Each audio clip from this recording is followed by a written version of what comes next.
I'm quite new in town, but I was told that in this country everything starts on time. So it's exactly 10 o'clock and we have to start. So ladies and gentlemen, dear friends, it's my pleasure to welcome you in this seminar organized by the Embassy of Lithuania in Finland with the close cooperation of the HELCOM Secretariat. And this is the part of the Lithuanian activities during Lithuanian chairmanship of the HELCOM, which is taking place in the year 2024-26. So today's the hybrid seminar is devoted to the most urgent environmental issue of the Baltic Sea, the impact of the agriculture to the water quality of the sea. Today we are going to discuss about sustainable agriculture, about possible joint solutions, and best practices. Agriculture is the major polluter of the Baltic Sea. However, this fact is not widely acknowledged. Care of the Baltic Sea, the oceans in general, is often seen as a responsibility of those living in the coastal areas. 2/3 of the surface of our planet, however, is water. So therefore, the raising of the awareness, educating that fact that all of us were living in the coastal area is crucial. So I mentioned that because our today's meeting is taking place because a group of the young people decided to make their move to attract our attention to the situation of the most polluted and sensitive water bodies in the world, to the situation of the Baltic Sea. So they decided to walk around the Baltic Sea. So in today's meeting initially was planned as the welcoming event for those young people coming to Helsinki. But thankfully here in Helsinki we have one of the most important institutions taking care of the Baltic Sea, the HELCOM Secretariat. And with their substantial help and support, we have a possibility to realize the initial idea to meet those young people who are in their way about the Baltic Sea, but also to listen to the experts and those who in practice implement sustainable solutions. So without further ado, I would like to start our event by opening words. And the first figure, prominent, but who will welcome us, he is the member of the European Parliament. He is the Vice President of the Greens in the European Parliament, and the most important, the former European Commissioner for the Environment and Oceans and Fisheries, Virginijus Sinkevičius. So he will greet us from the video. So please.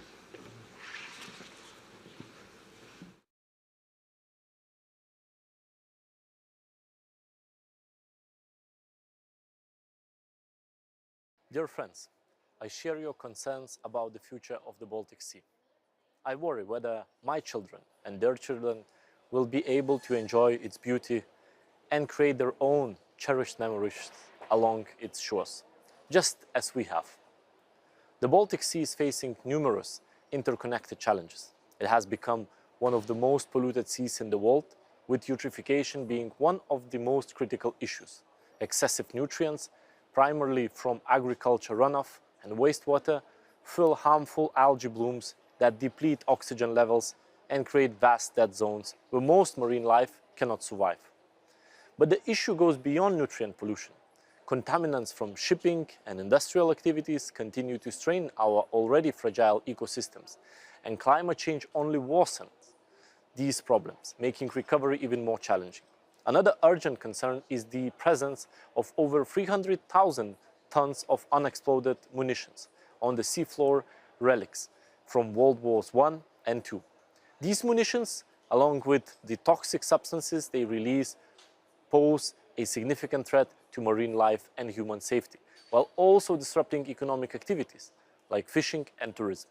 Addressing these complex challenges requires strong collaboration between governments, scientists, policymakers, farmers and citizens. Each of us has a vital role to play in safeguarding the future of the Baltic Sea. Policymakers must enforce stricter regulations and promote sustainable agricultural practices. Scientists need to continue researching and monitoring the best ways to restore the sea's health. Farmers can adopt methods that reduce nutrient runoff and improve soil health. And as citizens, we can all make informed choices that contribute to a cleaner and healthier Baltic Sea. It is inspiring to see individuals and initiatives taking the lead in raising awareness and driving change. I want to recognize the remarkable work of Giedrius Bučas and the Save the Baltic Sea expedition. For the past 30 weeks, this initiative has traveled around the Baltic, highlighting the sea's deteriorating health and motivating communities to take action. It stands as a powerful example of what can be achieved when we unite for one purpose. The future of the Baltic Sea depends on the actions we take today. Together we can set a new course, one that not only protects but also restores these precious marine ecosystems for generations to come. I wish you all a successful and inspiring event. Thank you.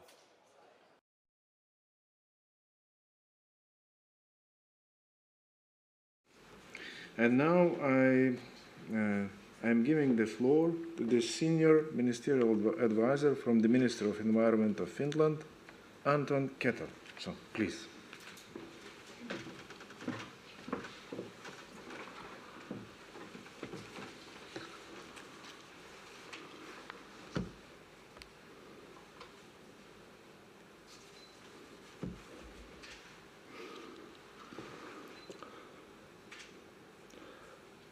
Ladies and gentlemen, dear guests, thank you for the invitation to say these remarks on this very important seminar. And greetings also from the Ministry of the Environment on behalf of my colleague, Mrs. Sara Beck, who was not, unfortunately, could not attend this event today. So my name is Antton Keto and I am Senior Minister Advisor at the same department in the Ministry. We cannot separate our actions to safeguard the growing conditions in the fields from those that safeguard the status of our waters. Our common goal should be both healthy fields and also healthy waters. Nutrients need to be captured and recycled efficiently so that they can reuse them, from example as energy,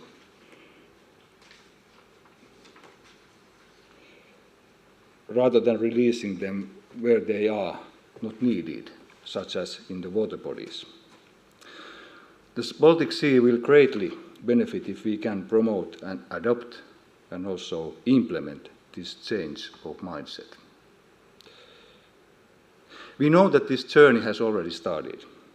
Many farmers, researchers and other parties have worked a long time to reduce the nutrient loads from the agriculture. Despite their hard work, amounts of phosphorus bound in farmland remains quite high, so soil and nutrients are still lost into the Baltic Sea. So there is still work to be done and operational methods to be improved. And let me highlight some of them. We can even better identify the multiple benefits of the agri-environmental measures. We can also improve the targeting of measures. There are also some new potential measures which should be used more widely. In addition, we need to have more holistic understanding about the agro-ecosystems. We believe it can be possible to integrate water quality, biodiversity, climate change, mitigation and adaptation to better yields. When the targeting of measures has been done correctly, and when we know enough about the agroeconomic efficiency. So environmental measures must be integrated into agricultural work, as the best measures benefit both farming and the environment. So best measures is not just what, but also how and why. Targeting of the measures to right places becomes even more evident when there is less available financing and other resources. Targeting can focus on certain regions, catchments, or areas on the field scale. In the planning of the next CAP program, the targeting should be taken into consideration as at early stages. Targeting must be planned nationally and regionally. On Baltic Sea region scale, only rough targeting can be done. In new potential measures, I refer to soil amendments, such as gypsum, fiber, and structure lime, which offer new solutions for water protection in agriculture. They can improve the soil structure, reduce erosion and nutrient loads. In Finland, we have good experiences in using them, and we intend to continue using them in a wide range of areas. Along with these measures, we need to expand the range of water management tools and renew our thinking from local scale management on catchment-based water management. We need more catchment-based solutions to improve water management in agriculture and forestry together. This year, Ministry of the Agriculture and Forestry, together with the Ministry of the Environment, published the roadmap for catchment-based planning. The main aim is to define principles for multi-objective planning based on catchment areas and measures for mainstreaming the planning by 2030. Finally, I would say a few words about this initiative. I read your blogs yesterday evening, and I was very enthusiastic that it's a remarkable work which you have done in this initiative and with this hiking. I salute you. Thank you.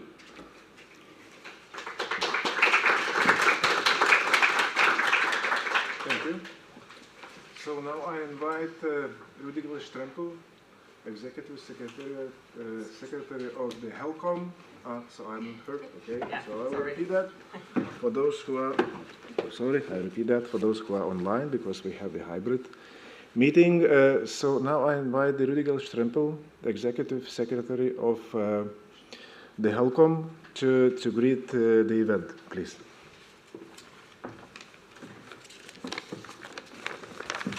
Thank you very much, and dear Mr. Ambassador, dear Mr. Bučas, dear colleagues and friends of the Baltic Sea, good morning. I'm very happy to be here today, and I know I'm the last speaker, so I won't test your patience unnecessarily, but I would like to tell you that I'm happy for 3 reasons. The first is that I'm very happy to co-host this event with the Embassy of Lithuania.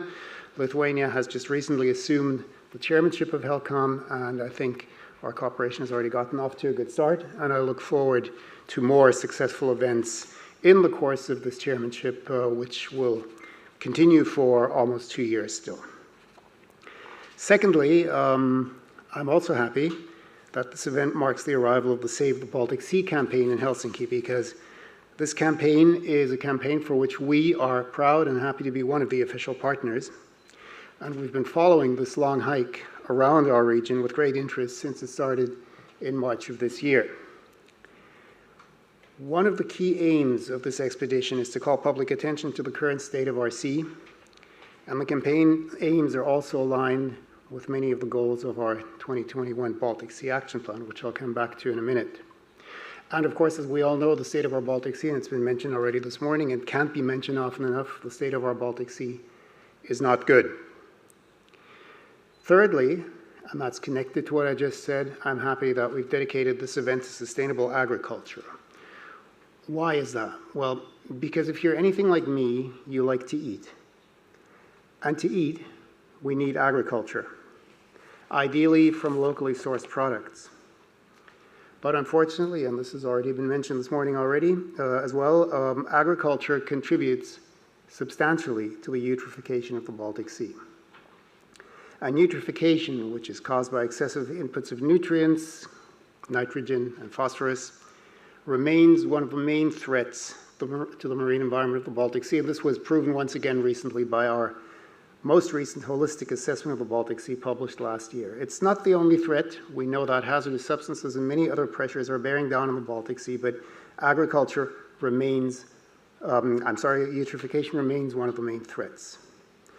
Nutrient over-enrichment causes elevated levels of algal and plant growth, increased turbidity, oxygen depletion, changes in species composition, and nuisance algal blooms, which all of us unfortunately have to experience in the summer when we go to the beach and see those not very pleasant bloomery algae out there. Now, agricultural loads are the most important, or for some of our countries, the second most important diffuse source of phosphorus inputs. The agricultural sector stands for 54% of total anthropogenic emissions from the countries around the Baltic Sea and the highest percentage of nitrogen deposition by sector at 48%. And as an aside, I can tell you that the second major culprit in this connection is the transport sector. Now, in 2021, HELCOM adopted an ambitious update of our Baltic Sea Action Plan, the first of which was adopted in 2007. And that 2021 Baltic Sea Action Plan, or BSAP as we call it in HELCOM speak, not surprisingly, contains, among many others, the goal of achieving a Baltic Sea unaffected by eutrophication. In light of what I just said, it seems clear that sustainable agricultural practices will be key to achieving that. I will not go into how to get there and what we can do, because that's precisely the subject of today's seminar, and we're going to have a panel discussion that will illuminate that. So I will leave it at that and hand over to the speakers and panelists. I hope you'll find today's presentations and discussions inspiring, but before leaving, I would like to thank the Embassy of Lithuania for co-organizing this with us, and the representation of the European Union for making available this wonderful venue. And I'd like to thank all of you for joining us this morning, and thank you for your interest in our Baltic Sea. Thank you very much.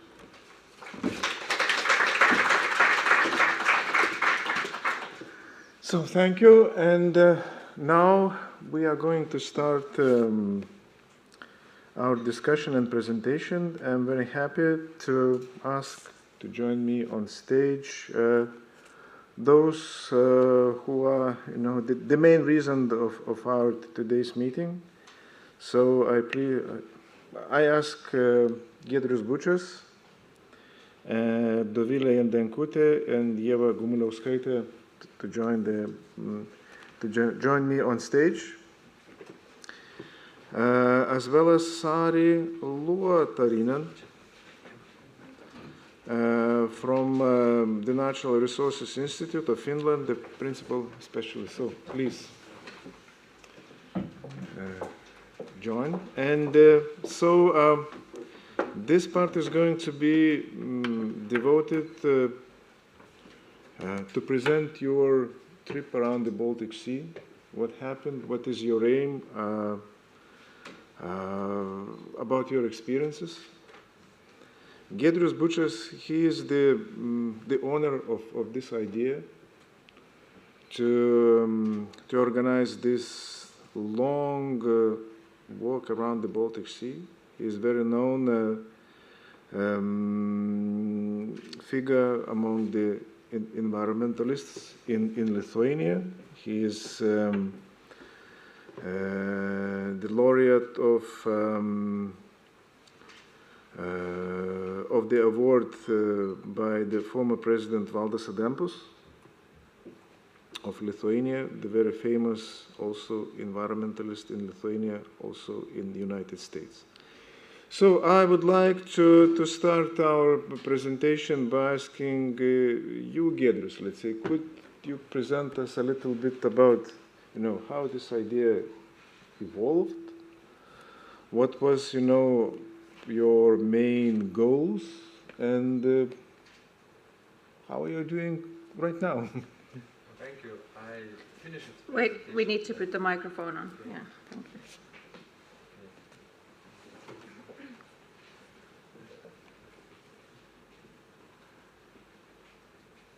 Hello.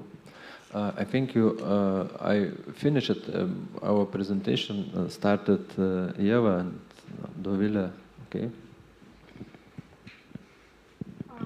Yeah, we prepared our presentation, so Okay. can we just Yes, please. Can I come here and switch slides and? Okay, you can just. Okay, that's great. So I'm going to talk a bit on behalf of expedition, as we not all of us are very good at English. So hello everybody, and it's a great honor for us to be here and to participate in this event. And we would like to say a great thank you for the HELCOM for their partnership, and also Embassy of Lithuania in Finland for organizing this event. Yeah, it's a little bit strange and confusing, for us to be here, because the last 2 weeks we were hiking through the forest, small villages, and and now we just step into the big city. So and to this event, so it's a little bit strange for us, and we are a little bit nervous. Anyway, my name is Ieva, and I joined the expedition in July as communication coordinator and a volunteer. And later I decided to hike, to experience what it means to hike, at least for a month. And I did. I already experienced amazing nature of Finland, and of course hurting legs and back and bladders on my feet, and many other, of course, issues. Of course, when you hiking day by day, making photos, videos, and writing posts on Facebook, on social media, and sharing with everything, and then after like 30 or 40 kilometers, you come back and you're working on computers. So it's pretty hard, I should say. But you can step an extra mile when you really care, and I really do. I really care about Baltic Sea and environment in general, what's happening. And the main goal of the expedition is to raise waves of change by drawing people's attention to the current state of the Baltic Sea, which we all know is quite bad by now, and to talk to people about that, and tell them that they can make small steps in their daily routine to contribute to its improvement. So I'm not going to talk about problems, as we all know them.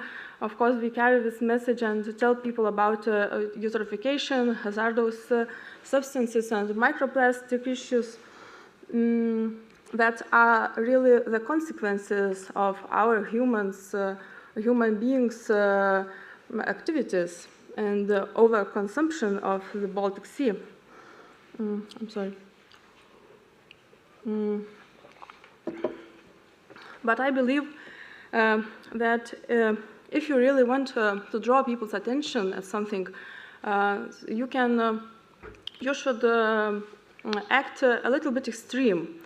But you can act extreme peacefully, just simply by hiking. So we started our mission from Lithuania in March 11, and we have crossed already Lithuania, Poland, Germany, Denmark, Sweden, and here we now in Finland. Today is exactly 7 months of hiking, and we have already done 5,000 kilometers, and 1,000 is still left. So you are welcome to join us to hike. At any time you want until the end of November. So Oh, I forgot my slides. Sorry, sorry very much. I'm sorry. Okay. Yeah. So in each country, we organize meetings, workshops, living labs with scientists, environmental organizations. We invite local communities, citizens. We try to engage them into beach cleanups and like tell them what they can do in their daily routine, how they can contribute to the better state of Baltic Sea. So yeah, here is the Lulea beach cleanup and monitoring. This is how we do it. Yeah, we like measure an area of 100 meters and 10 length, yeah, and yeah. Yeah, that's it. So now I will give a word to my colleague, Dovilė. She will continue.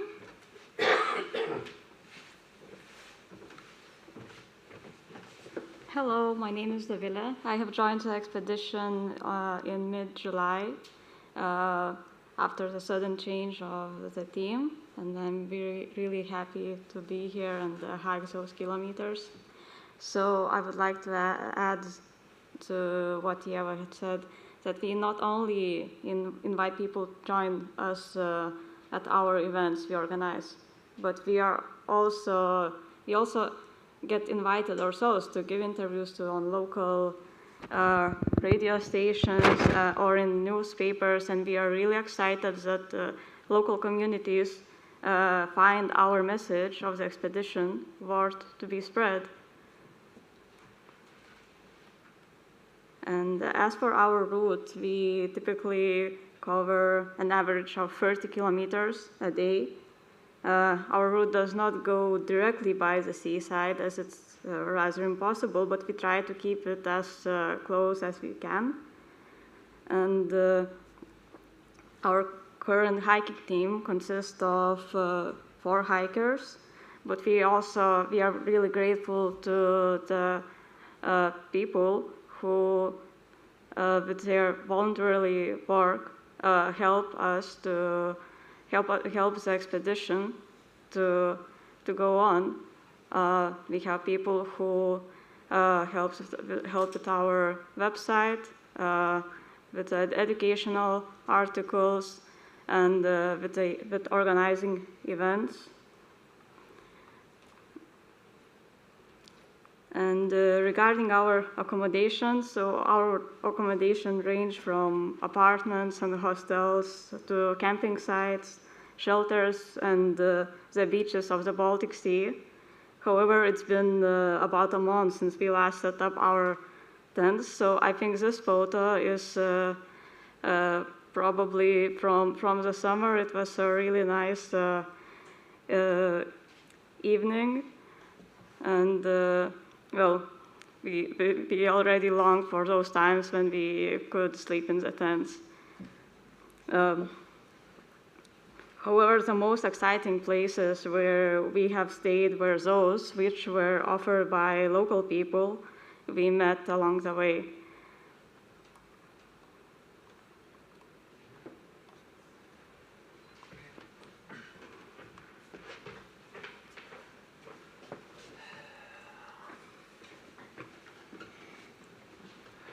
Hi, everybody. My name is Giedrius. I'm leader of this expedition, and I want to say the sea is begin here, in my heart and my mind, in our homes and cities, from every river by which we live.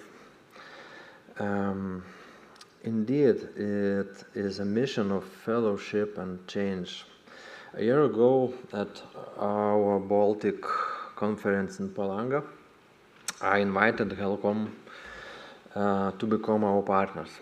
I'm very grateful that you have accepted this invitation and that together we carry the message about the state of the Baltic Sea. We invite everyone for change to preserve the Baltic Sea for future generations. It may have turned out to be a utopian idea, but as you see, but you can see, despite various challenges, this mission is happening. People want to save the Baltic Sea. They just need to be invited and empowered.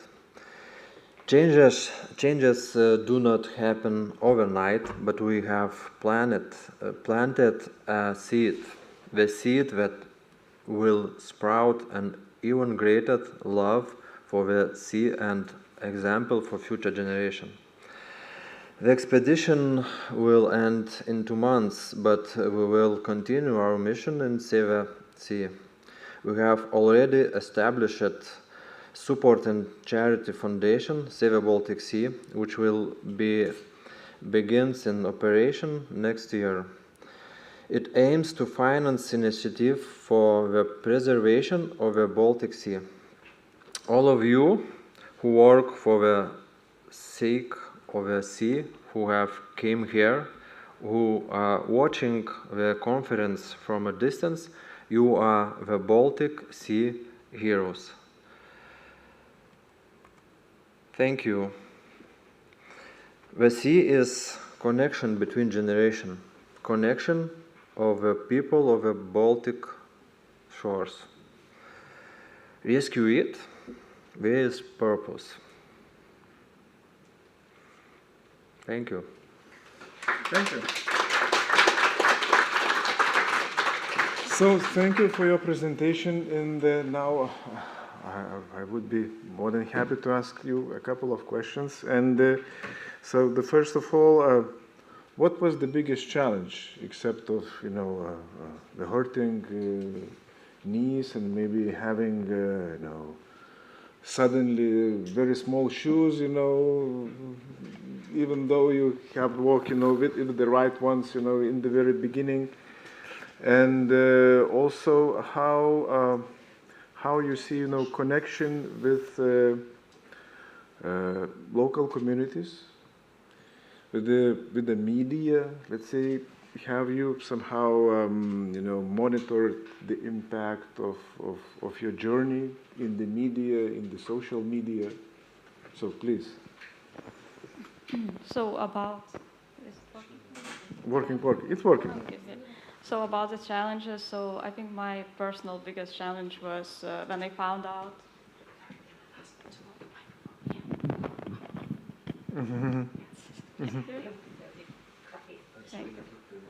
Okay.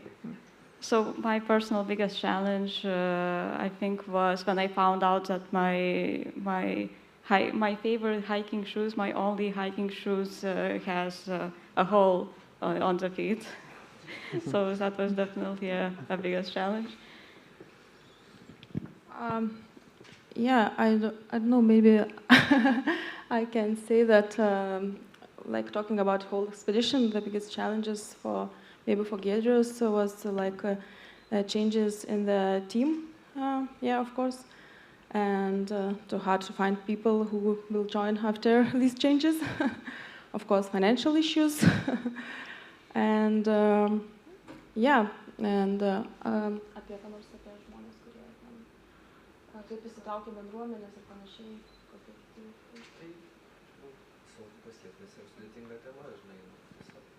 Yeah, Giedrius says that it's quite hard to reach people. Yeah, although at first we were there working like quite a huge team, but still, and we were organizing events, but still it's hard to reach people and to invite them like to these beach cleanups.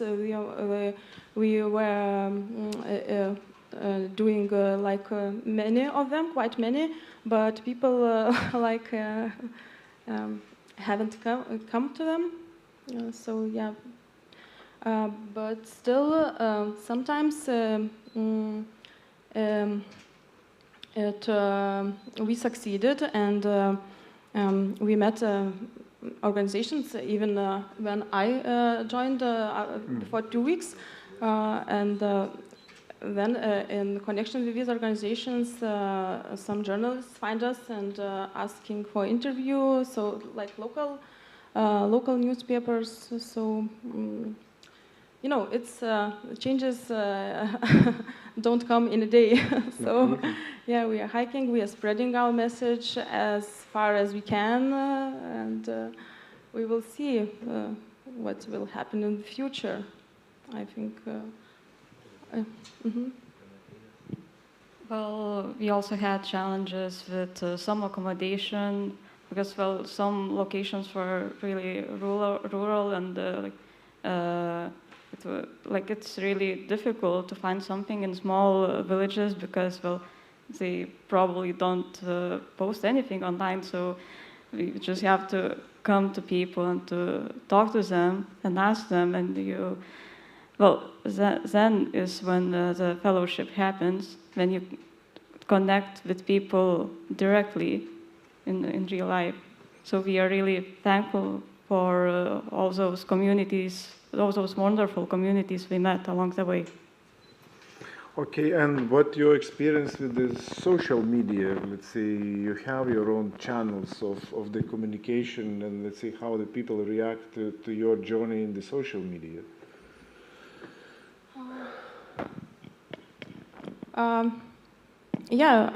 We have quite good overviews of our stories, daily stories. Of course, people.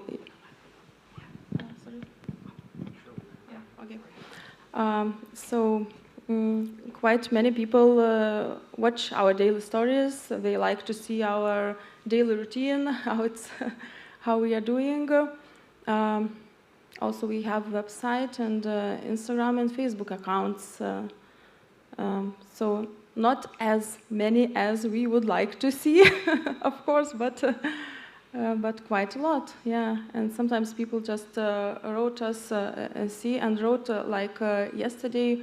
We met people, a team from Baltic Sea Action Group. They invited us, so yeah, sometimes happens like this. Okay, so thank you very much. Yeah. Thank you. So now I'd like to ask the Sari Luotasarinen to present her view on the issue, and you are working in this area already for the quite long time. So I was informed more than 25 years. So we will be more than happy to listen to your presentation. So please.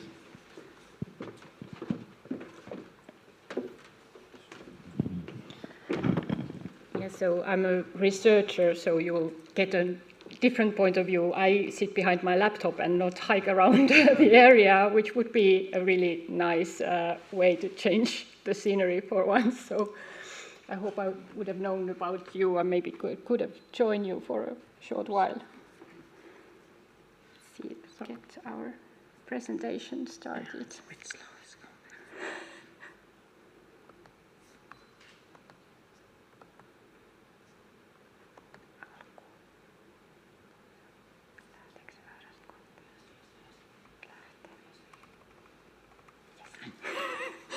Okay, so thank you.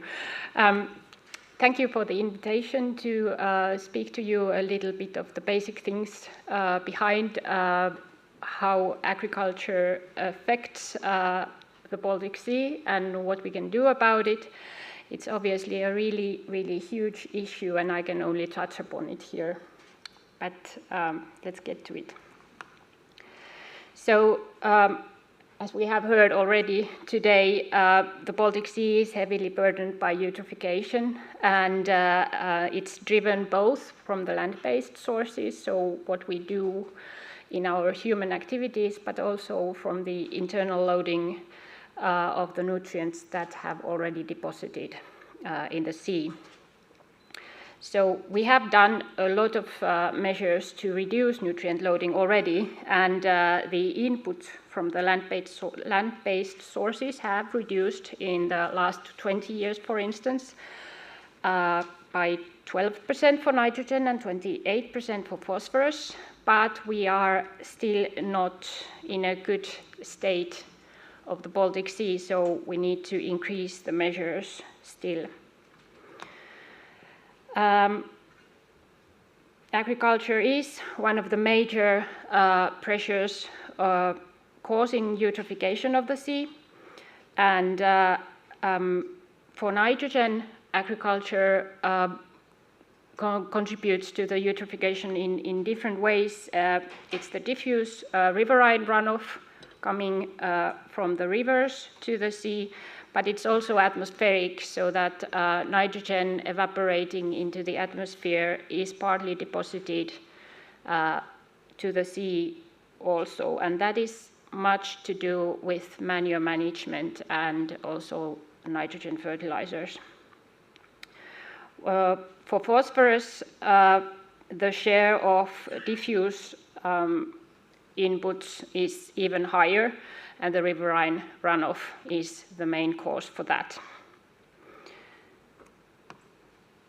So what is being done in agriculture? I said that we are doing a lot of measures already. We are also enhancing those measures that have already been started, and there are new ones being introduced.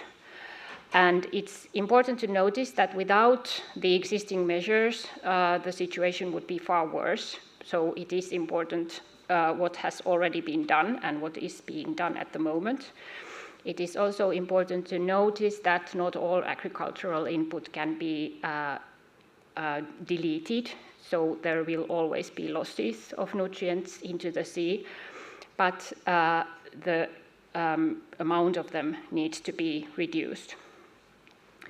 And then another thing that is important to notice is that there are very variable conditions around the Baltic Sea, and it is one reason why the reduction of the nutrient input is challenging, and also the change is often really slow. So even though we are making a lot of measures now, we may see the impact in like 20, 30 years in the water quality. So in the Baltic Sea Action Plan of HELCOM, which was updated, as said, just a few years ago, there are a lot of joint and national measures that we should be promoting and establishing still. And they contain a lot of basic issues of what sustainable agriculture is like. So the figures here you can see are referring to the status of implementation of the earlier Baltic Sea Action Plan, and we're collecting information for what is happening with the new one. But in any case, there are a lot of measures still not being done, and we should make more happen.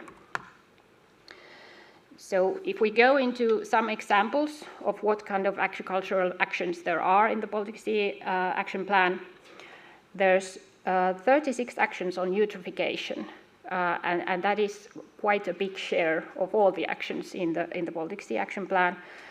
And the connection to agriculture is also significant. 15 of these actions are directly under the agriculture, and then 3 are addressing the nitrogen deposit, which I already said it has a lot to do with agriculture, with nitrogen fertilizing, and then 7 are related to nutrient recycling, which also comes back to agriculture in a significant share.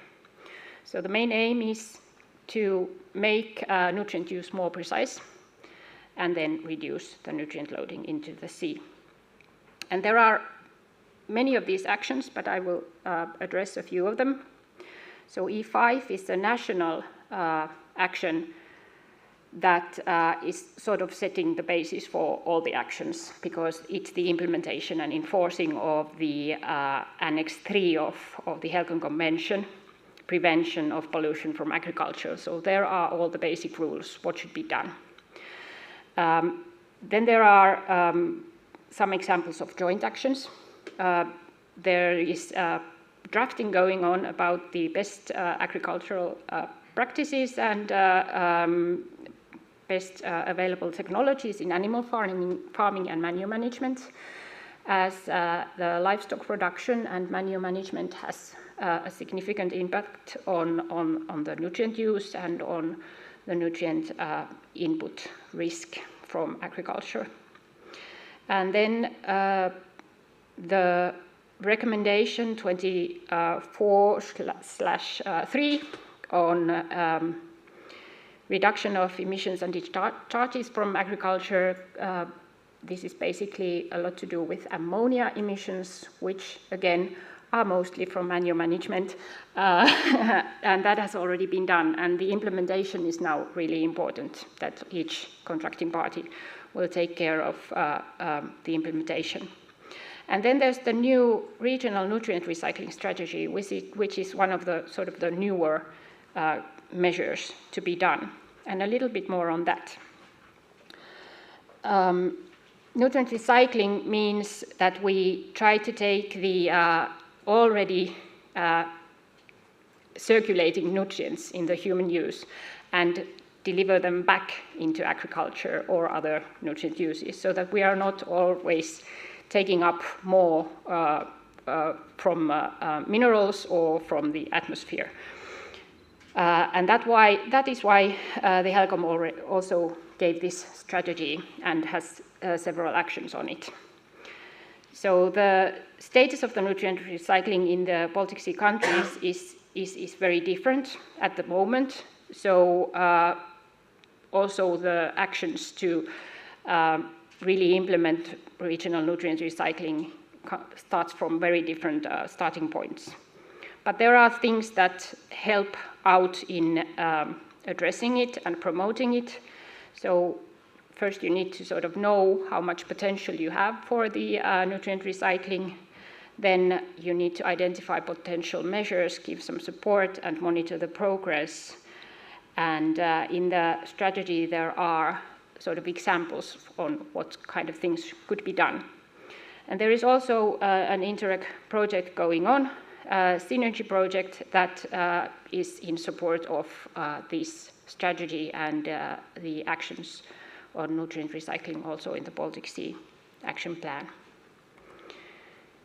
So to give you some examples, what could be done in more concrete way, I picked up some things for what happens in Finland.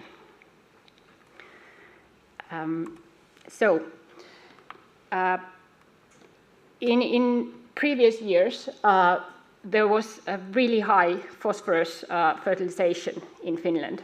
And phosphorus binds to the soil particles. So we have a lot of field area with high phosphorus status already. And this is because of the use of mineral fertilizers when trying to drive the yields up after the Second World War. So since then, there have been changes and limitations given to how much fertilization can be given.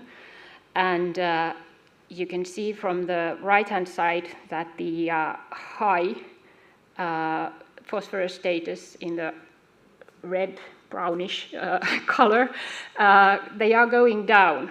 So the phosphorus status of these field soils, which have a really high phosphorus status, they are coming down, but it's really slow.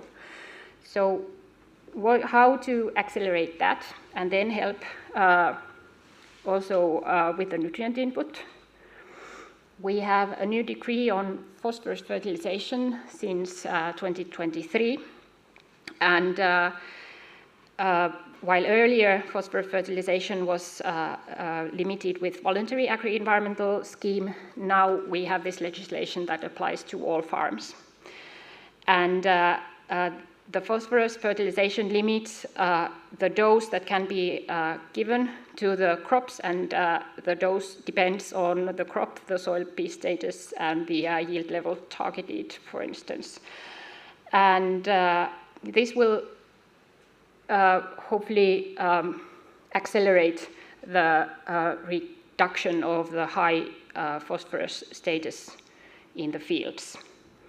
And in the picture you can see that if we would be using the nitrates directive, nitrogen limit only, on a broiler farm, in this example, the gray dots give you the phosphorus status that would happen in the next 25 years, so it would increase.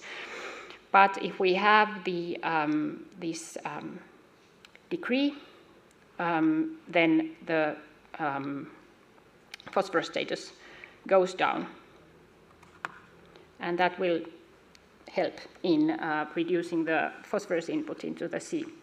But as the process is slow, we want to have other actions that accelerate and happen more quickly. And this is about the soil improvers or soil amendments that Antton Keto already mentioned also. These give a shorter term relief so that they bind nutrients when they are applied to the soils. And there are 3 types in Finland that can be used. It's gypsum, structural liming, or fibers from pulp and paper industry. And they have a little bit different mechanisms how they work, and if we can use them in the most suitable fields, then this will give a quicker relief in nutrient runoff from the fields. There's a lot of research going on, and there are separate support mechanisms also for their use for the farmers. Then about the nutrient recycling in Finland, well, we have been actively promoting it for a long time already. There have been separate funding for research, development, and projects, and then also for full-scale investments available. And there's even a separate nutrient recycling support available at the moment for biogas plants that are digesting manure or plant biomasses from water restoration. And these support mechanisms are in place to try and develop a market for the recycled fertilizer products and make the production and the use of recycled fertilizers happen in Finland better than before. And we at Luke, my organization, we have this nutrient recycling indicator that we update every 3 years, and we try to monitor whether there's any progress in nutrient recycling in Finland. And at the moment, the situation is that 90% of phosphorus fertilization in Finland could be covered with these recyclable biomasses, and manure is the most important one of them, if we were able to distribute the manure phosphorus all over the field area. Obviously, that is not happening. It's not very practical to transport manure as such over longer distances, so we need to support cooperation between farms locally, and then we need to also implement some manure processing to make the nutrients into a more transportable form. So Finland is also sort of on the way, but there's still work to be done here as well.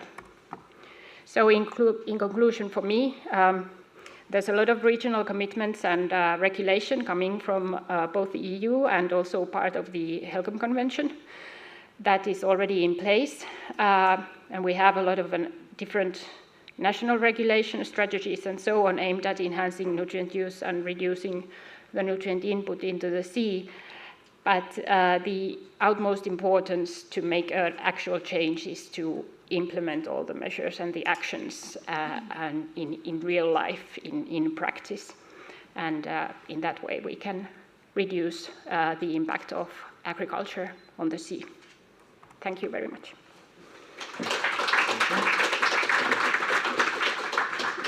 So, Sara, thank you very much. And we still have 6 minutes to the next part of today's seminar. So, and I'd like to use this opportunity and ask you, Sari, let's say, what would you suggest for our travelers? What kind of the message, simple message, they could, spread throughout the way, to the people, what they met, local communities, even the farmers, from people working in the agriculture sector. What kind of message would you suggest? I guess perhaps you already sort of have this message that even sort of smaller things that any person can do can make a difference when we work together. So, as I understood, you have been inviting people to join you in the cleanups and so on. So, I think the message of that anyone can make a difference, even if it sort of seems small for you, it might be bigger if we have more people to join and choose ways that improve the state of the sea. Okay, thank you. And I have the very last question to our travelers. You mentioned that you made almost all around the Baltic Sea. What is your main impression from Finland?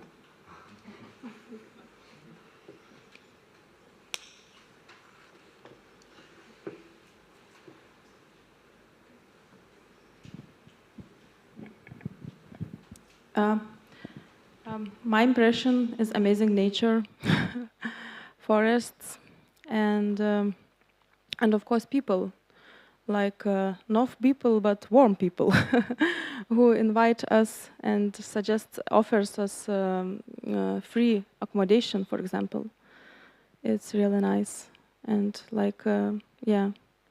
we had I've been there for 2 weeks, we had a meeting with journalists and also this, as I mentioned, this Baltic Action Group invited us, so it's quite nice what's happening. Yeah. So, thank you very much. So, and with that, I will hand the head and the microphone to the Lokka Rukkanen, who is going to lead us to the next part of our today's meeting. So, thank you very much. Thank you.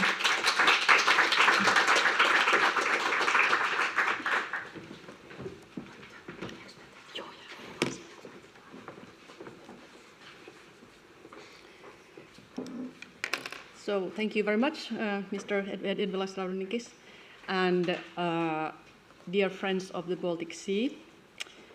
I would like to also welcome the online participants. And now, when we are starting the panel discussion part, I would remind you that it's possible to pose questions in the online chat.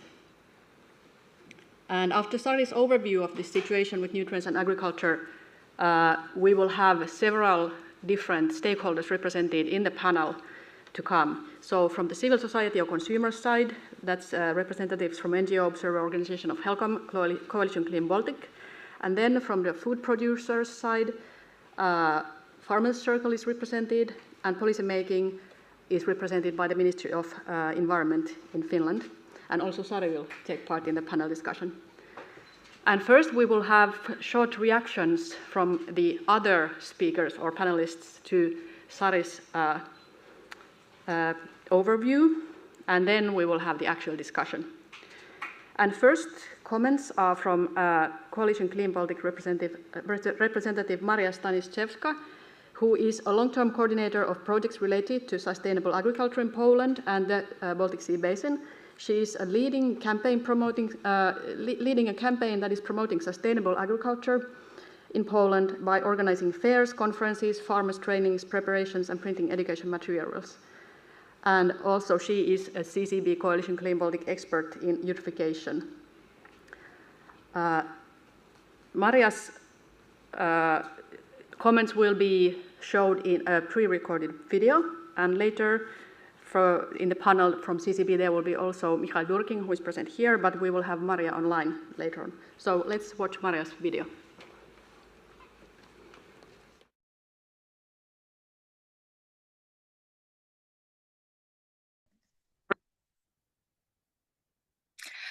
morning. Thank you for invitation. In this short presentation, I would like to define what conscientious consumer who lives in the Baltic Sea catchment area should be like. I will describe a few initiatives implemented by governments and non-governmental organizations in different countries around the Baltic Sea. First and foremost, a conscious consumer should avoid producing food waste and limit their meat consumptions. If a consumer eats meat, it is recommended to be a meat of ruminants, cattle, sheep, graze on natural pastures.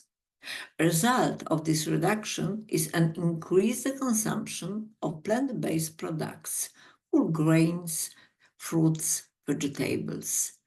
It is optimal for these products to be locally organic and locally produced. Meat is mostly replaced by legumes. In 2010 till 13, the BERAS project was carried out. One of its objectives was defining a diet for clean Baltic Sea. Such a diet has been consistently implemented for 10 years in Swedish municipality of Södertälje, an excellent example of local government action. The results of these consistent efforts in Södertälje municipality are that almost 64% of the food served in the municipality's 80 canteens in 2022 was organic, compared to 20% in 2010. Since the municipality started working with the Diet for the Clean Baltic Sea, Green Planet in 2010, the amount of meat consumed has been reduced by 44%. Next, examples NGOs activities in Poland and Ukraine include the introduction of local organic food to kindergartens and the organization of organic fairs. In Poland, in the city Gliwice, an annual organic food fair was organized for 24 years by Polish Ecological Club. Although this activity was interrupted by COVID, but people became interested in organic food in Silesian region. In Ukraine, since 2012, the Lviv City Public Organization, Ecoterra, has been holding the Lviv Organic Natural Fair annually in the city of Lviv. And since 2023, it has also become a co-organizer of the Lviv Taste Fair. Additionally, the implementation of sustainable food system is working with preschool children in direction of forming healthy habits in them. As a part of Live Organically project, Greenhouse for Growing Vegetables and Vermicomposter for Composting Organic Waste generated in the kindergarten dining room were installed on the territory of kindergarten 106 in Lviv. Now let's discuss governmental initiatives. A good example is Danish, the Fund for Plant-Based Foods, Plantenfonden. The creation of this program is a result of an agreement between the government, business organization, and civil society. The fund's annual budget is 11 million euro, and at least half of the funds are intended by organic projects in line with Denmark's political goal of the doubling the share of organic farming by 2030. In Lithuania, we have active NGOs and active government. The first is an initiative of Givigali and NGOs which implements activities to supporting and the increase in availability of the plant-based food. In the last 1.5 years, the Norigali program had over 12,000 participants. The other initiatives comes from the Lithuanian Ministry of Health. Its goal was to limit food waste in school canteens. In 2019, the ministry published recommendations for school cafeteria buffets. The aim was to promote healthy eating and reduce food waste by introducing buffets in school cafeterias, ensuring a wide variety of food options for the students to choose from and encouraging them to choose healthy options. As a result, school reported a 50 to 80% reduction of food waste compared of traditional meal system. Thank you for attention.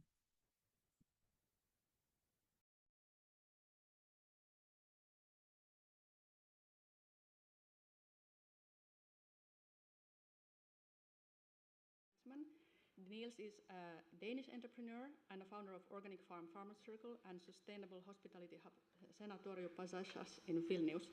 Since relocating to Lithuania in 2013, Niels has embarked on a mission to fix the broken food supply chain, improve soil, and bring healthier, sustainably grown foods to everyday tables. Niels, please, the floor is yours.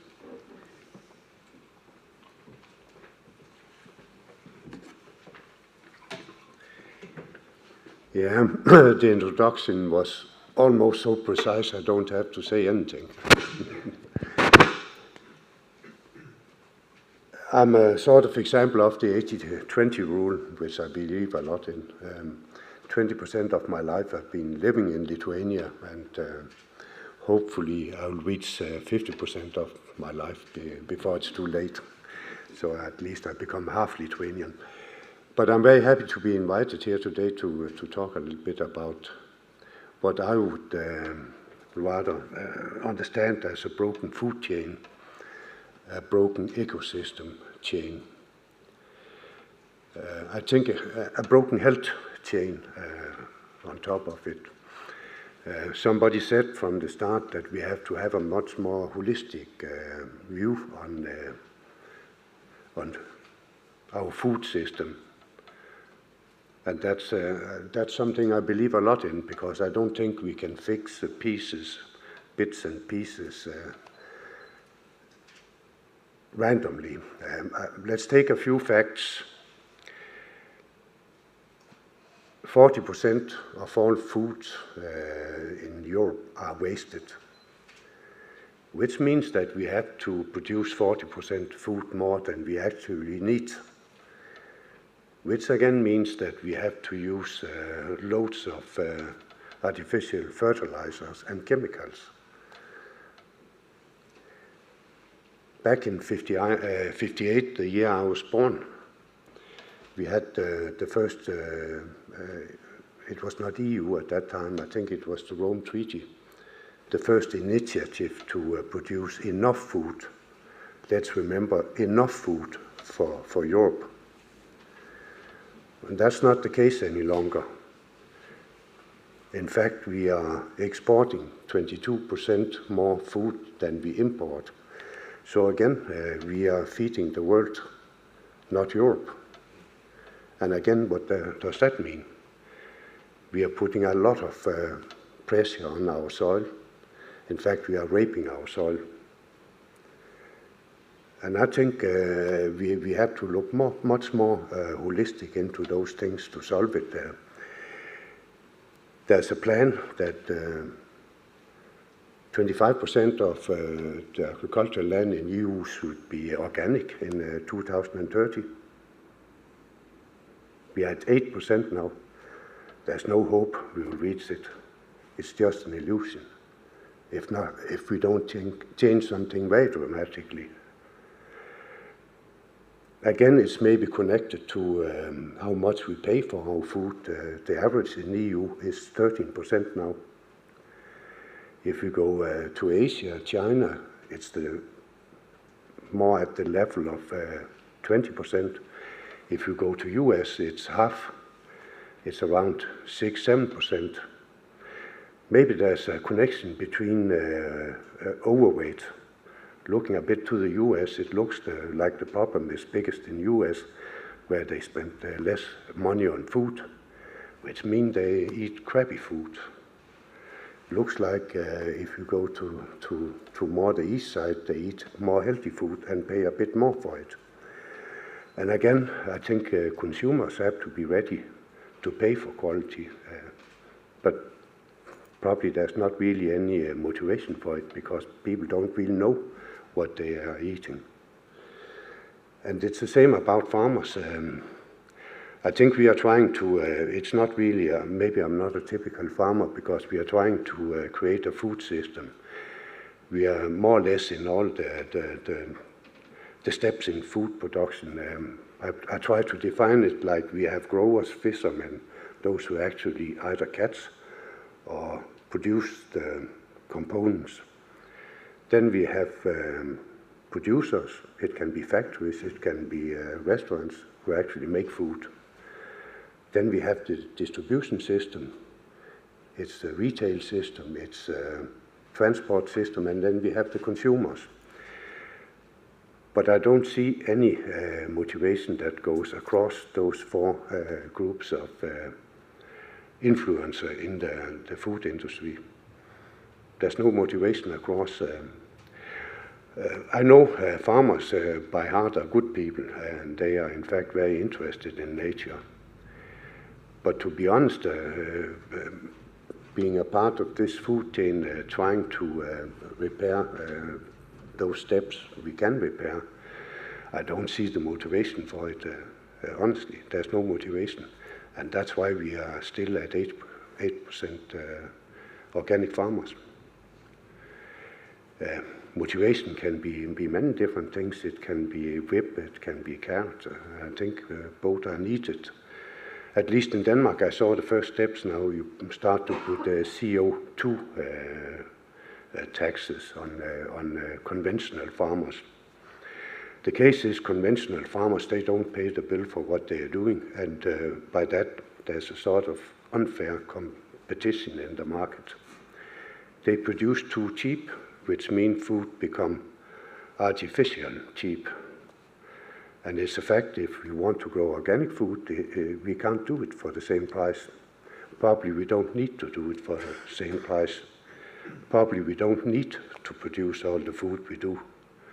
I just mentioned that at least half of it could be eliminated with smart thinking if we take away export, if we take away food waste. That's maybe my a little bit provocative point of view on it.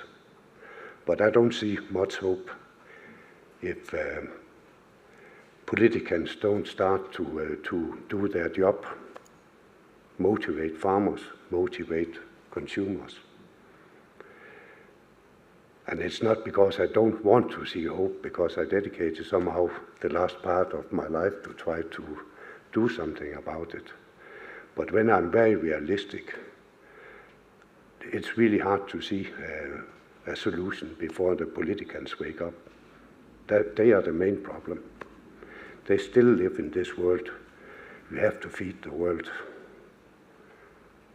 Somehow it's an idea from the old time, 58, that we support volumes in food production instead of quality in food production. Thank you.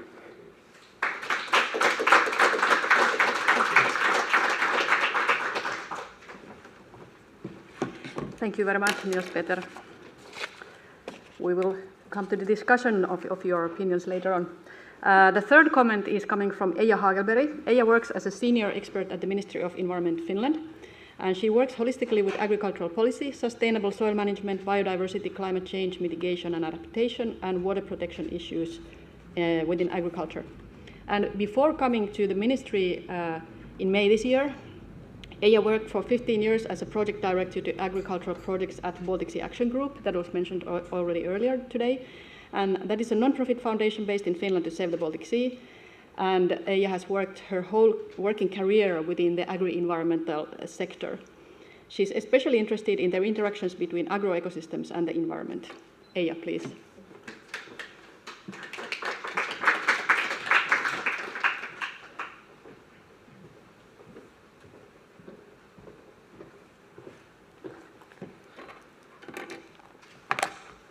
Good morning, everyone, ladies and gentlemen.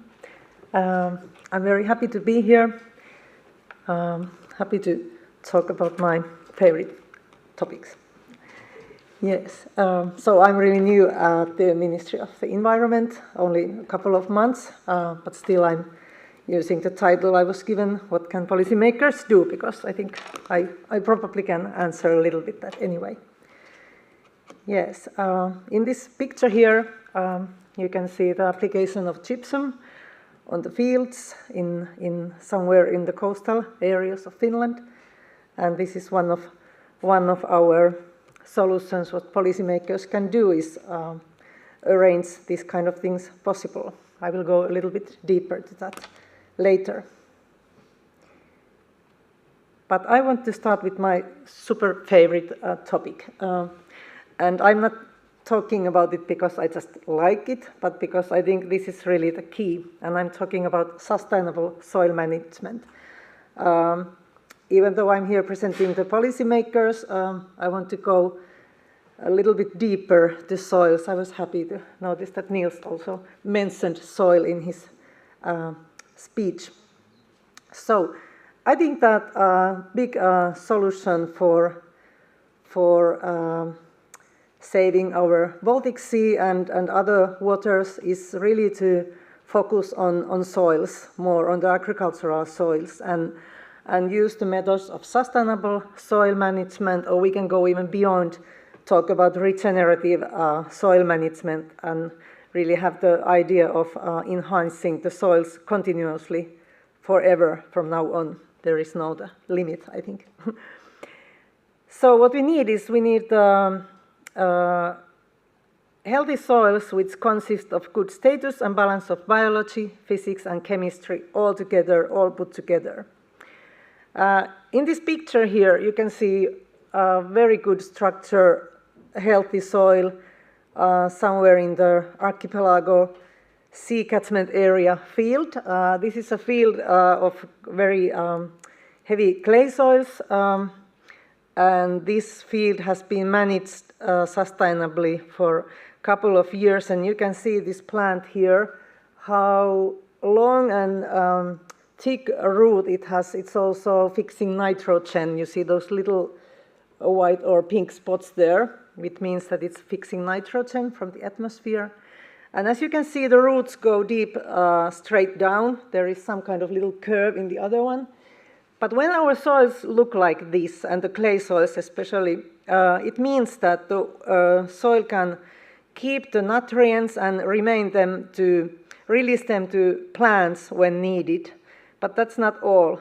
It's also the water holding capacity, and that's the very important part of the whole thing, because we have problems with floods and droughts and winter rains, so we need our soils to work as a sponge, and this is, I think, where we should focus on.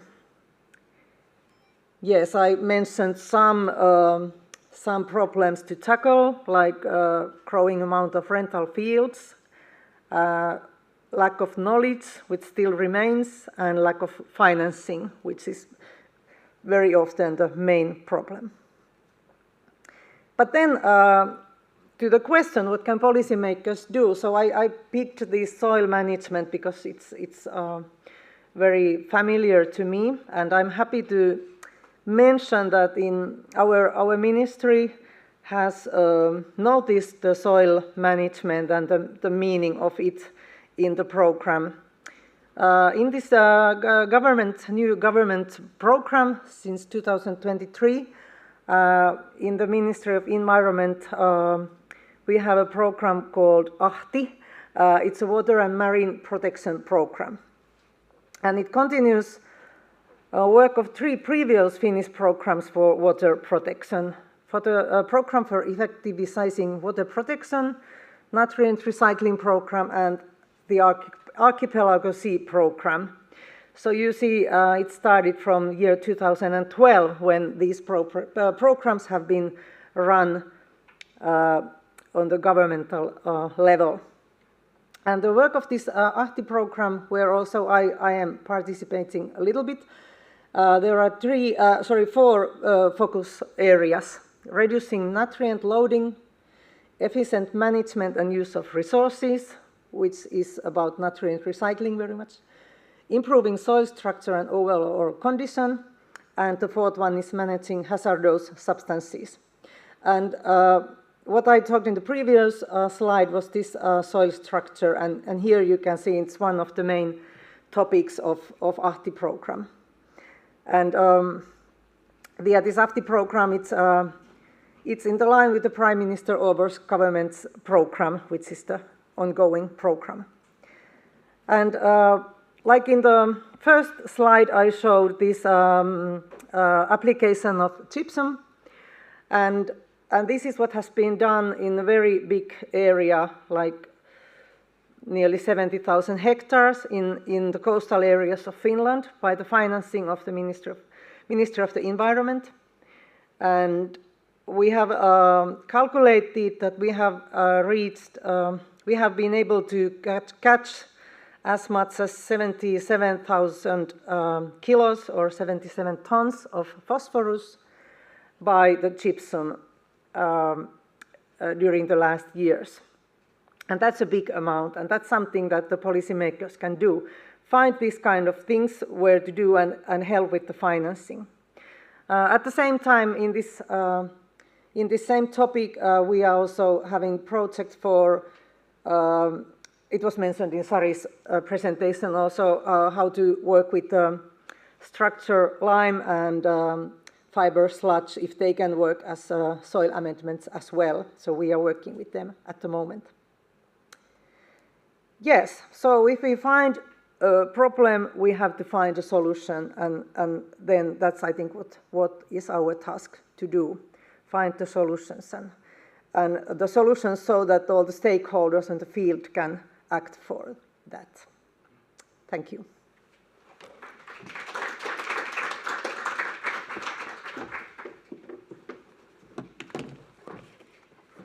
Thank you very much, Eija, and I would like to invite also Michael Durkin to come on the stage.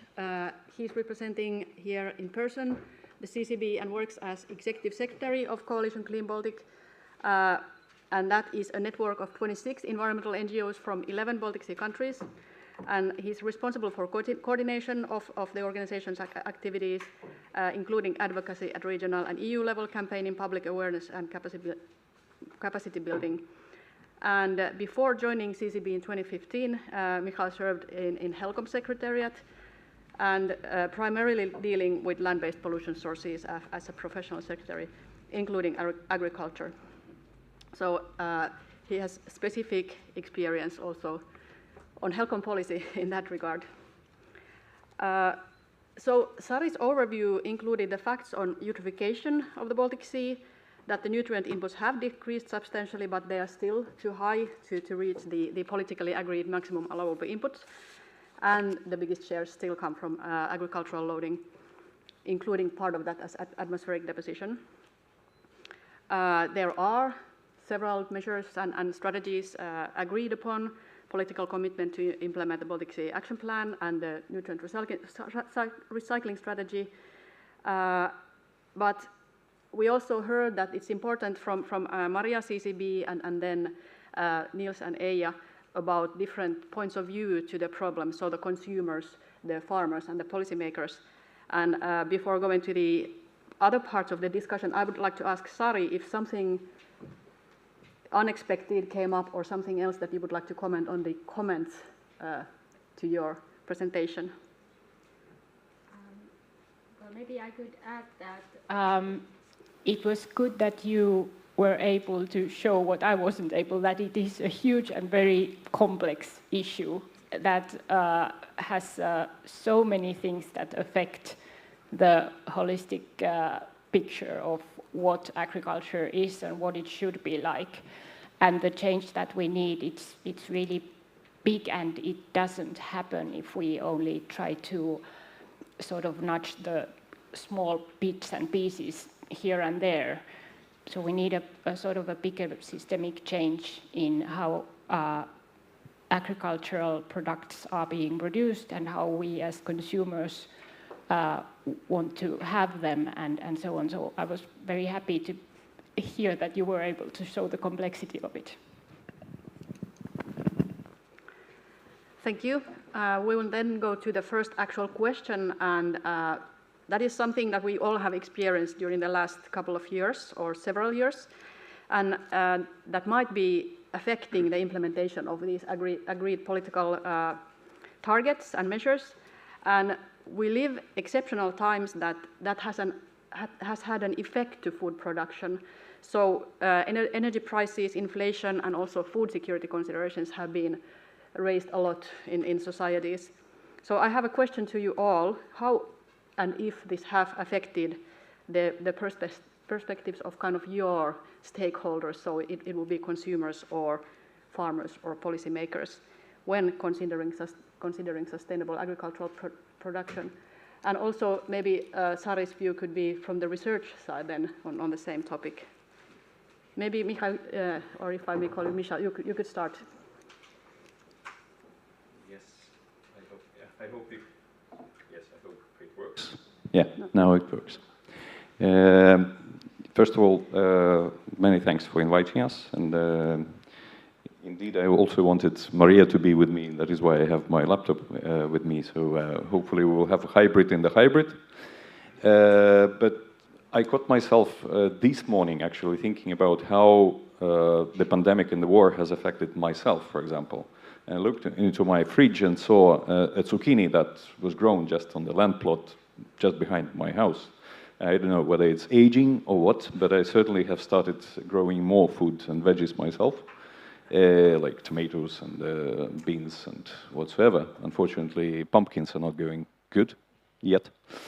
But nevertheless, talking seriously, in fact, I thought that, first of all, of course, the fuel price, fertilizer price, inflation rate, that has all caused an effect, of course, on the price of food. And naturally, my immediate thought was that perhaps we as consumers have started consuming less, more expensive food and organic food, for example, healthy and sustainable food. But actually, the research shows that it is a little bit different. The research shows actually that people started to be more mindful about buying food. They are, of course, more thinking thoroughly what to buy. So the price sensitivity, of course, has increased. But on the other hand, people started also saving, for example. They are starting thinking more and careful, as I said, about what to buy and how to preserve. And they have also started wasting less. So these are quite surprising, outcomes that I can bring up from the consumer side. And then the second thing that I wanted to bring to this question, particularly so that we do not forget, because we are living in the region where we still have also a portion of the Ukrainian territory, and I actually would like to raise the attention to the problem with the Ukrainian consumers. So it's not only us in the countries that are not really directly affected by the war, but also them, and they have certainly been affected much more than us. Thank you. Who would like to continue? Would it be Eija, maybe? Okay, thank you. Yes, how has this affected the perspectives of policymakers? So, yes, certainly these strange times have a lot of effects also there. Even though I'm new, I am saying that as an exception all the time, sorry. But yeah, okay, I start with saying that, yeah, the change is the only stable thing. I think that's a Buddhistic wisdom, that change is the only thing that remains forever. But I think things are changing faster than ever, so we have to be ready for the continuous changes, and that's very hard and very difficult for all of us, but also for policymakers, because we are trying to tackle the old challenges, and then we are getting more and more new ones all the time. And that's why I think it's even more important than ever to understand the interactions and interactions between these different things. And we have to find solutions where we can tackle several challenges at the same time. This needs really a lot of thinking.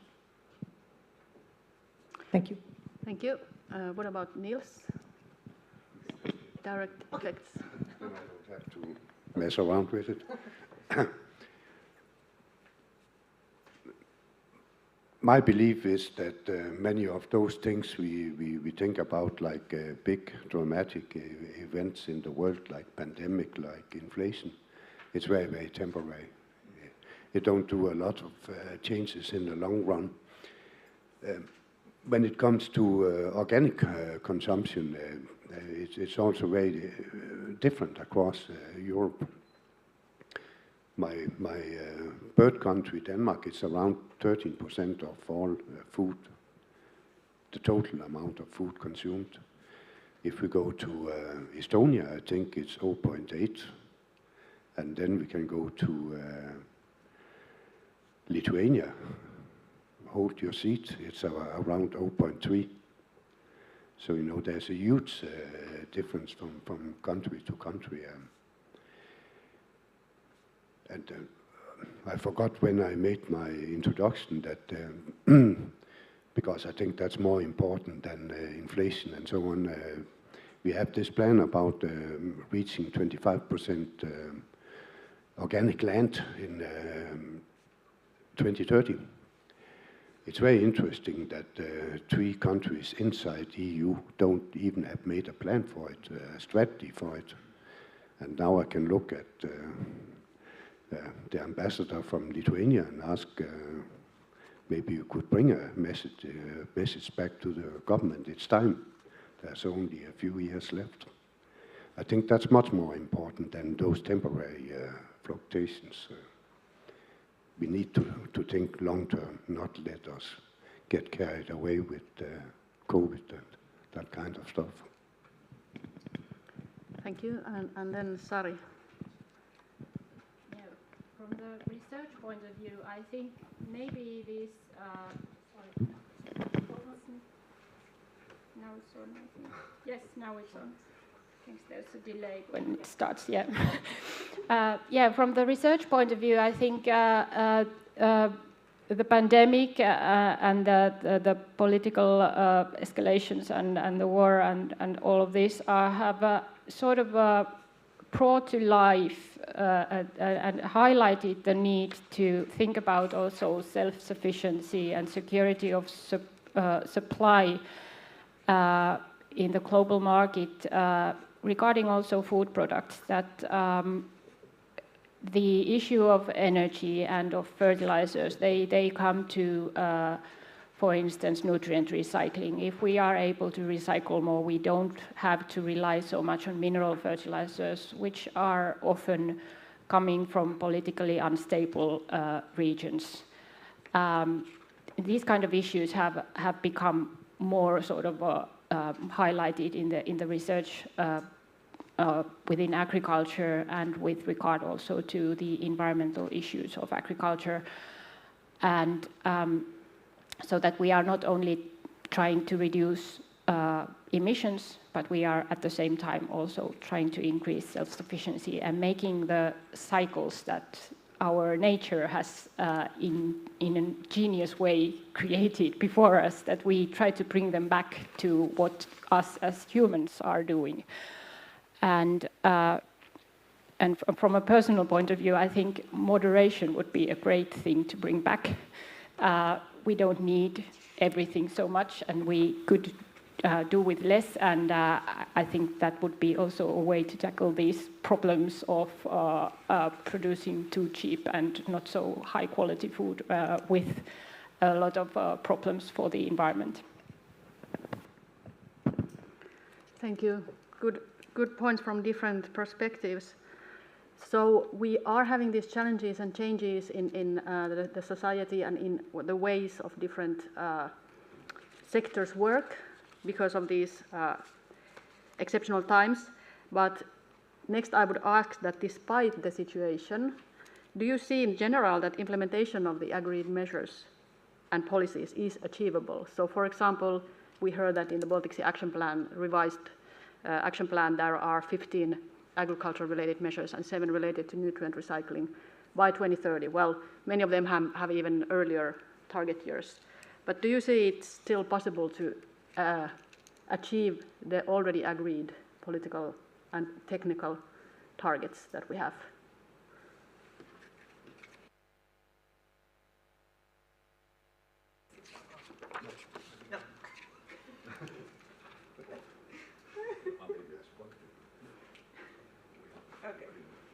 This device is too complicated for us. Thank you. Yes, if they are, is it possible to reach them or not? That is a very good question. But I think that we cannot just stand still and see if we can do things, because we have to look at the future all the time. Like I mentioned, everything is changing so rapidly all the time around us.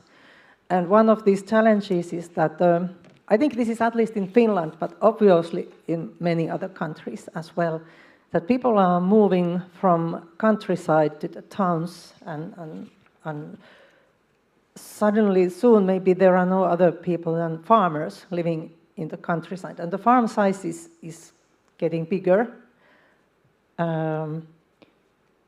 Maybe after 10 years, I don't know, maybe we have a lot of farms with 1,000 hectares also in Finland, because there are less and less farmers, but still we need to produce food. So we have to all the time relate these goals that we have for whatever years we are talking about. How is it possible to do with bigger farm size, or if we want to somehow support smaller farms to continue farming and not to quit. So we have to all the time think about the changes that we already recognize. There will be also changes we don't even realize yet that are coming. But we have to somehow reflect to these coming changes. Then we have possibilities. So I am not saying no.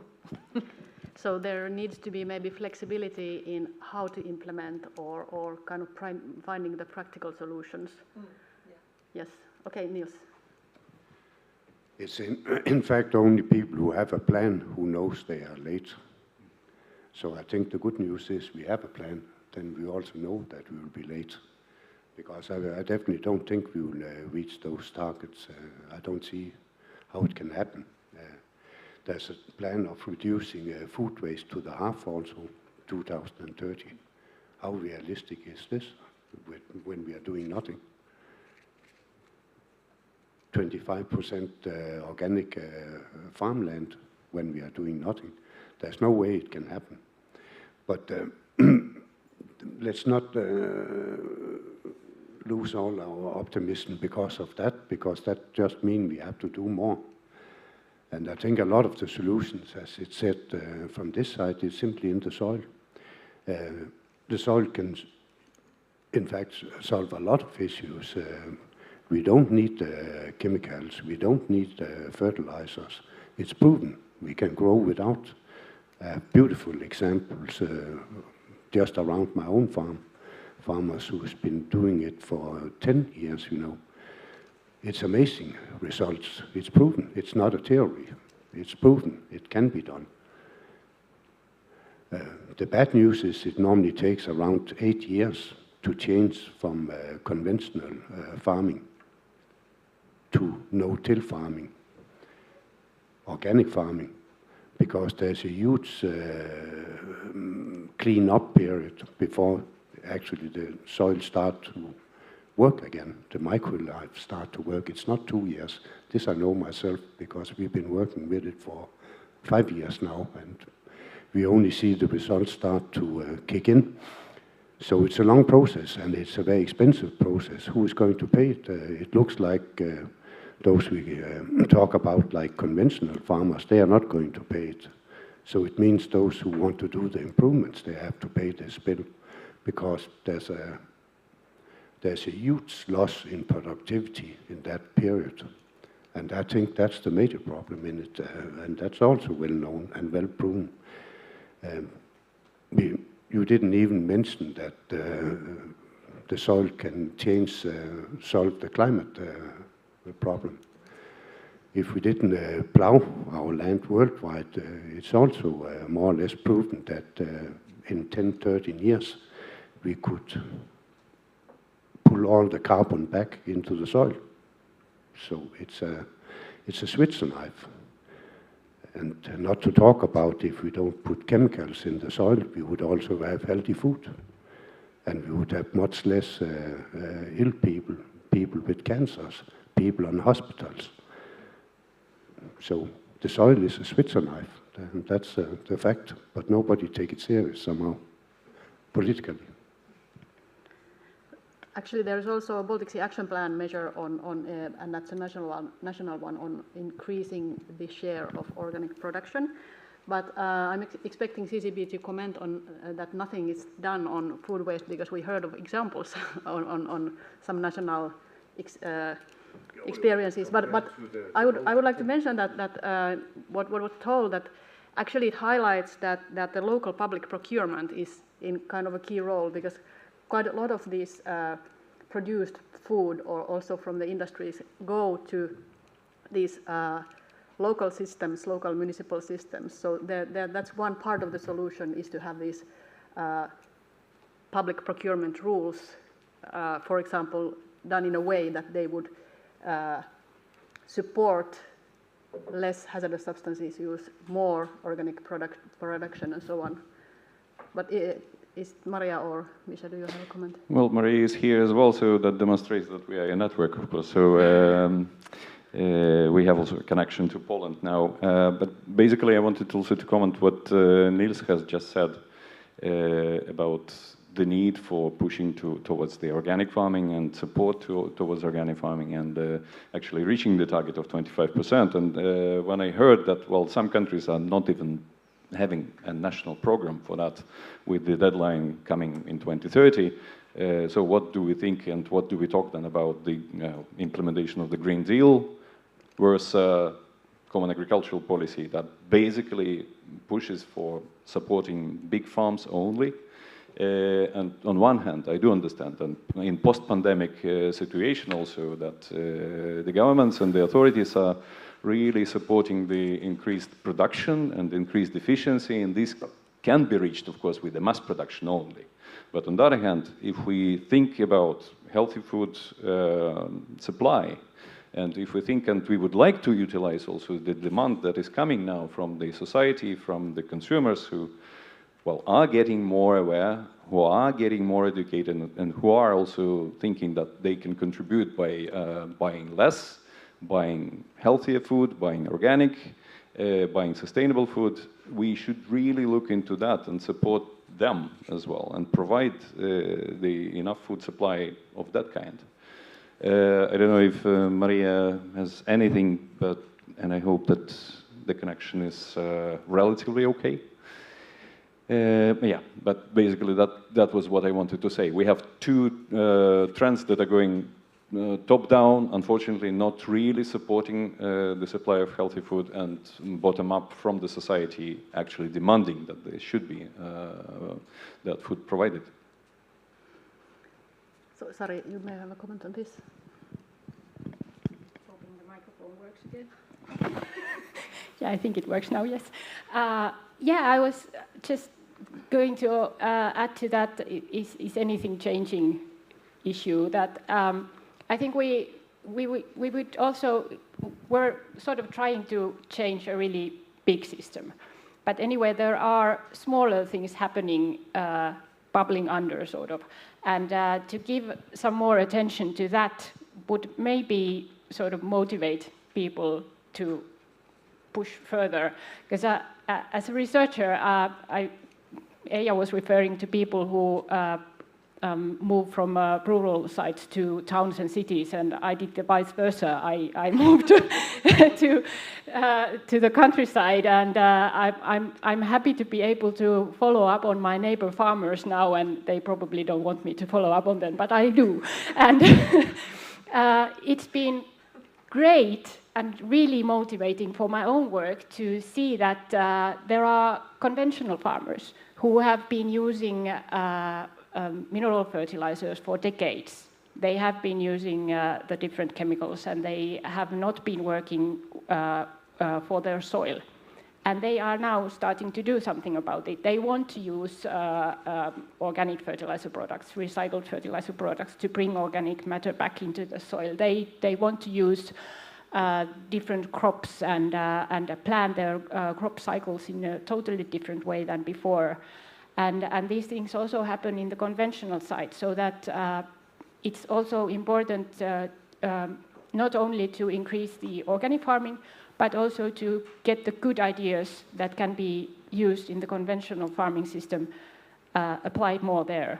And for me, this has been really motivating and sort of helping me to cope with my own work and try to push these things, because the change is slow and sometimes it's really frustrating.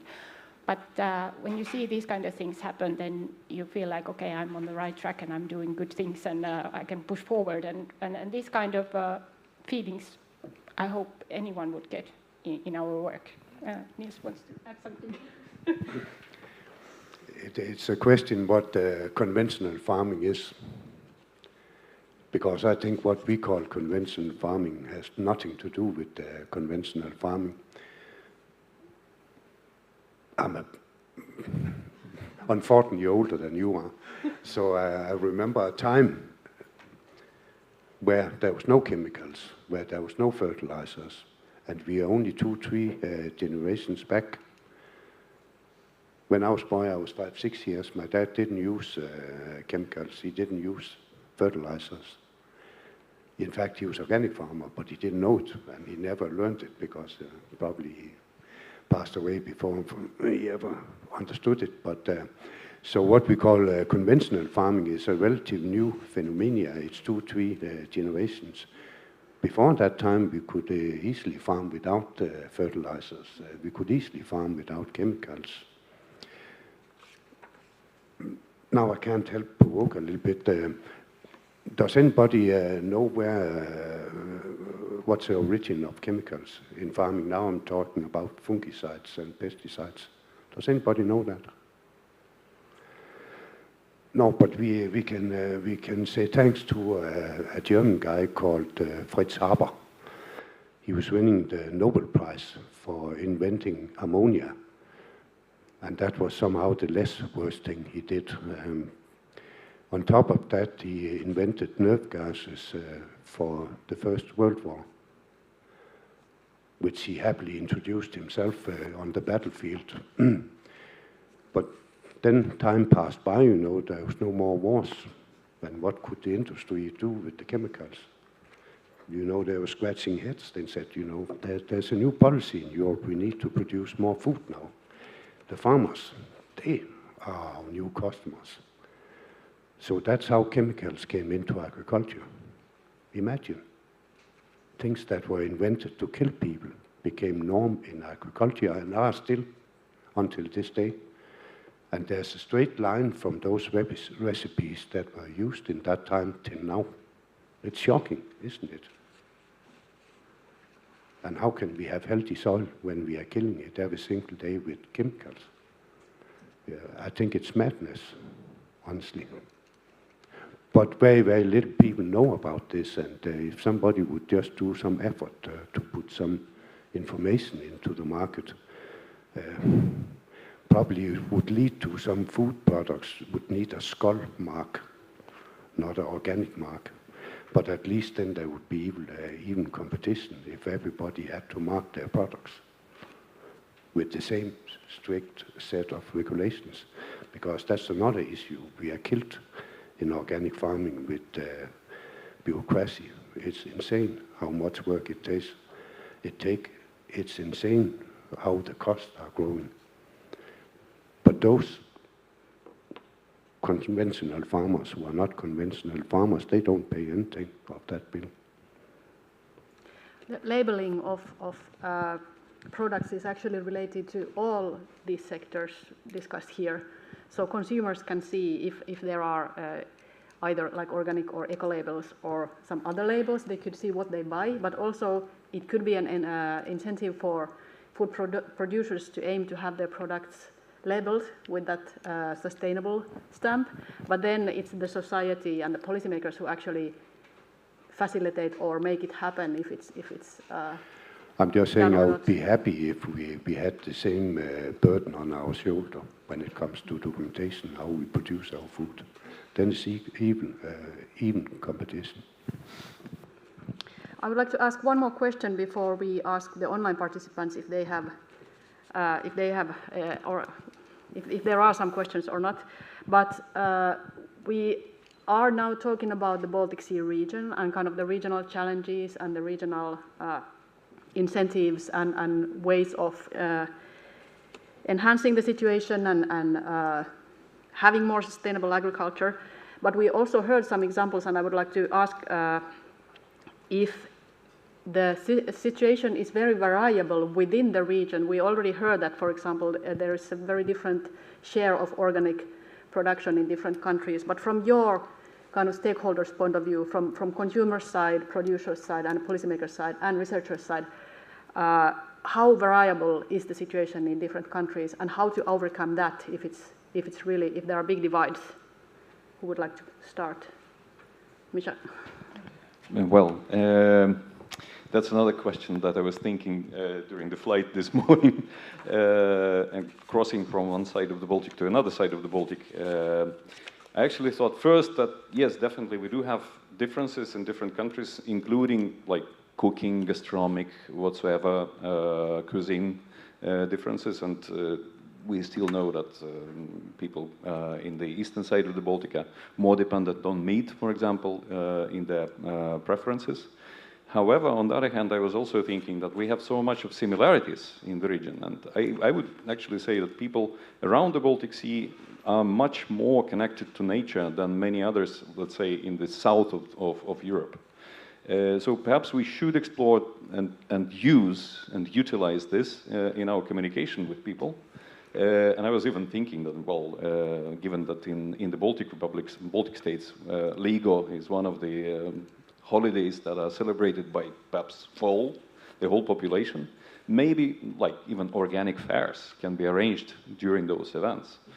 And then secondly, but that is connected also to the previous round of questions, but just a thought that I had in my head immediately about labeling. Why don't we try and establish a label of, well, produced with recycled nutrients? That would be also something to boost nutrient recycling strategy within the Baltic Sea region, but could be also a regional label for sustainable food production as well. But so to finalize, yes, we do have differences, but we have a lot of similarities that we should probably use and utilize. Cultural, natural, historical. Good. And then Eija. Yes, thank you. Yes, of course, there are many, many differences. Well, we think about things like legislation, politics, and yeah, you know, governments change regularly after a couple of years in each country. That makes it always different in each country. Yeah, these things, they change, so they are all different in each country. And then we think about the nature, how it makes for farming. I'm talking especially now about farming and fields. Yeah, we have in the Baltic Sea region, we have different climate zones, different vegetation zones, different soils, whatever, everything, different cultures. So of course it means that there are so many differences, and we will never get them the same, but there are same goals on, I mean, we have to have the same goal because we all want to eat food, so we need food production. We have to have sustainable food production in the whole area, and we have to integrate environmental measures and all the environmental thinking to farming, because that's the only solution. I think that the soil management is a great example because there are only winners. The farmers win and the environment win, and all the food security wins when we have taken care of the soils. So we have to find these solutions where we can, and similar basic rules, and then we always need the national or regional solutions to really find how they work in that place. Yes, that's yeah. Because we have not talked about climate change here today really, but climate change is becoming a bigger and bigger challenge or problem in agriculture, and yeah, we have to find good ways also how to adapt to climate change, not only the mitigating, but also adaptation. Thank you. Niels, you have something to say? No? Okay, sorry. What about research? And you have also been part in maybe we could have a short reaction also to that nutrient recycling labeling, because you have been part of those processes and projects already for a long time also. Yeah, from the research side, I take part in many international projects, also with partnership around the Baltic Sea, and then further in the EU and other countries as well. And I think for us researchers, sort of the basic natural principles are the same everywhere, but how they are implemented is more of an issue, and where the variation comes. The conditions change, of course, but sort of the natural basic things are the same, and they just change a little bit the sort of how they happen and so on according to the conditions. But the principles are the same, and usually in the research cooperation, we don't really have to that much argue about them. We agree and we try to find ways to make practical changes, and that is the more difficult part, how to actually make the policies change to support what we know from the research, and how to make the common people, consumers, know more about these issues and make sort of more aware choices. And I think maybe the labeling idea for food products produced with recycled nutrients would be a way to raise awareness in the consumer side, and also maybe show the policymakers that there's interest in this and they should also support it. So an idea worth exploring, I think. Thank you very much.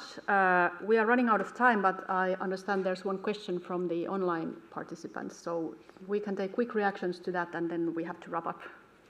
Ed, yeah, there's one question specifically for Niels about the profitability of organic farming. So the question is in the current circumstances, is it realistically possible for to make profit while farming organically? I was waiting for that question. It gave me a chance to tell we are losing money on it. Yeah. No. It's really, I don't say it's a basic condition, but we are also trying to put up a food system, and we are doing a lot of experiments with it. It's not only about organic farming. As I told, it's also about minimum intervention in the soil, because we really want to. That's our main target, to improve the soil, and it costs money because you lose production quite a long time. It's not a surprise to me. I knew it was waiting for me, but it also made me understand how difficult it is for other farmers to take that decision. You know, somehow we can finance it from different sources, but if you are in the situation like a farmer where you have to make that choice, you have to look into years of very, very reduced yield, and that's costly, and probably it's almost impossible to survive that period. So that's again where we probably need a little bit different motivation system politically. Different kind of support instead of keep on putting money in the same way as we've done for many, many years. Yeah.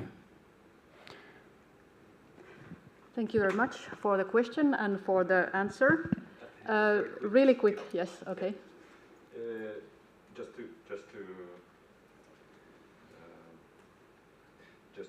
a little bit of a spin-off to Niels and talking about the profitability of organic farming, and again to raise the attention to Ukraine. They were the third biggest organic exporter to EU before the war has started, and they're still doing organic farming now in the wartime. There is even a project supporting organic farms restoration in Ukraine. So that actually, I think, demonstrates that it can be profitable. So it should be possible also in this region. Okay, thank you all, the panelists, and also, of course, the Save the Baltic Sea campaign and the Embassy of Lithuania for enabling us to have this discussion on sustainable agriculture for a healthier Baltic Sea. And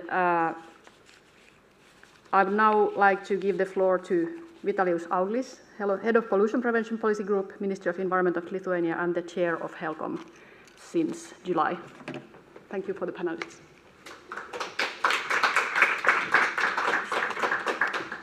So thank you very much for such event, and especially thank you for HELCOM community and Embassy of Lithuania in Finland and His Excellency Ambassador, and especially thank Giedrius Bučas and his team for such occasion to meet once again in discussing so conceptual and comprehensive issues as environmental issues and agriculture. So having so dedicated of Lithuanian international team around Baltic Sea, it's a huge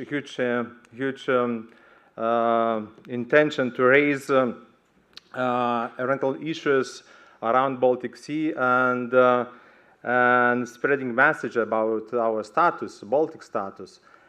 It is not just a small marathon, which consists only 42 kilometers. It's 6,000 kilometers. It's more 142 times bigger marathon, and it's impressive. It's impressive spreading messages around our Baltics and doing the cleanups and mini labs around Baltics. And of course, our waters, river basins, and Baltics is not so good status as we wish, and it's a long journey to reach good status. And of course, we have Baltic Sea Action Plan for decades, and still, of course, we have more than 10 actions comprises with agriculture and nutrients.